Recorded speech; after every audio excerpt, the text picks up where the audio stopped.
ngeen jëf député Ousmane Sonko mi ñu bëgg a ñori mbalaanum kiir laayam ci assemblée nationale yëf yaa ngay bëgg a lëcc ubbil le quotidien démb ba ñuy samp commission ad hoc ba daf ci am ay député yu fara ci opposition bi yu ne woon ñoom duñu ci mën a sori ndax réquisitoire introductif bu procureur de la république def la ñu ca gis moo di ab réquisitoire contre x léegi lan moo tax ñu wax waxi x ba noppi bëgg caa jaare di wax waxi Ousmane Sonko bay bëgg a yegg ci dindi immunité parlementaire am député yooyee fara ci kujje politique gi ne nañu leen wax kan mooy x ba mu leer ci seen bopp bu noppi ñuy soog a mën a avancer ndax ba léegi ñoom mësuñoo dégg ci assemblée nationale benn député bu tudd x Le Quotidien nañu waaye donte am na ay député yu doon sàkku ñu lijjanti leen jur jàng jooje ba noppi terewul moom commission ad hoc ba taxawal nañu ko démb L'Observateur xëy ñu yeggee na commission ad hoc ba tëddee fukki membre ak benn ñoo ca nekk juróom-ñetti député yu fare ci majorité bi ñaari député yu fare ci opposition bi ak kenn ko fare ci languk non inscrit yi député Jéema Njaay ba Mame Bounama Sall Aji Mbergane Kanouté Aymérou Gningue Mamadou Wuri Diallo Mously Diakhaté Pape Biram Touré ak Demba Baba Yel Sow ñoo ñi teewal majorité bi ci commission ad hoc bi ñaari député yu opposition bi Serigne Cheikh Mbacké Bara Dolly la ak Moustapha Guirassy non inscrit ba journal bi nee nañu Ndeye Fatou Ndiaye bu parti Rewmi la source nañu kookee nag di honorable député Ndeye Fatou Ndiaye moo waraloon coow li ndax soxna Aïda Mbodj moo taxaw na député Ndeye Fatou Ndiaye mënut a bokk ci parti Rewmi patron di Idrissa Seck buubi kaakeem dem fekki Macky Sall ba ñu mel ni mburóokum soow ba noppi ab député ne dafay taxaw di représenter non inscrit ci commission ad hoc bi loolee xel nangu ko source nañu te nag loolu moo gën a néew te la xew démb ca ba ñuy samp commission ad hoc bi yëf ya gënoon naa tàng gënoon na miti gënoon naa tar daanaka ay kurpañ rekk a fa manqué woon rawatina bi député Babacar Biaye ne Cheikh Bara Dolly ab naxa-naxa nga ab ngaaka nga xamoo dara journal bi nañu député Mame Diarra Fam moo jug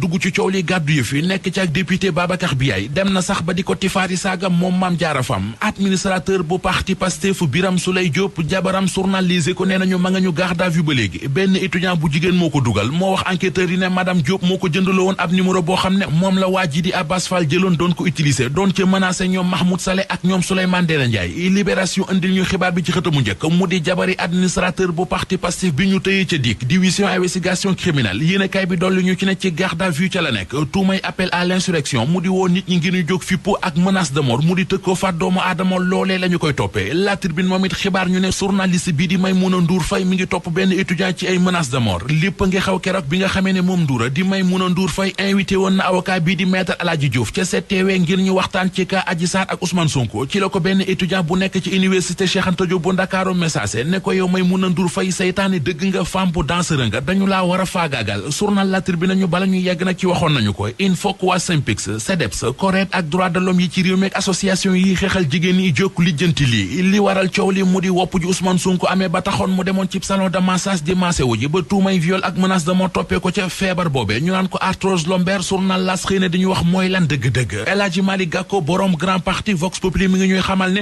moom it mi ngi jàppale Ousmane Sonko yëral xët mu njëkk journal bi grand parti nee na ay député bu ci kenn woote levée immunité parlementaire bu Ousmane Sonko bi député Cheikh Bara Dolly di ñu wax ci xët mu njëkk journal Source A ne Ousmane Sonko bu jëfe woon li ko Abdoulaye Wade xelaloon kon lii lépp du ko dal mu ne Abdoulaye Wade ne woon Ousmane Sonko foo man di nekk na ngay ñaaw njort na ngay xool fi ngay dem xool fi ngay dëgg sa tànk ba ci li ngay lekk sax na nga koy xool bu baax député Bara Dolly ne Abdoulaye Wade demoon na ba yegg ak Ousmane Sonko ci ne ko booy tukkeeti sax na ngay yóbbaale sa jabar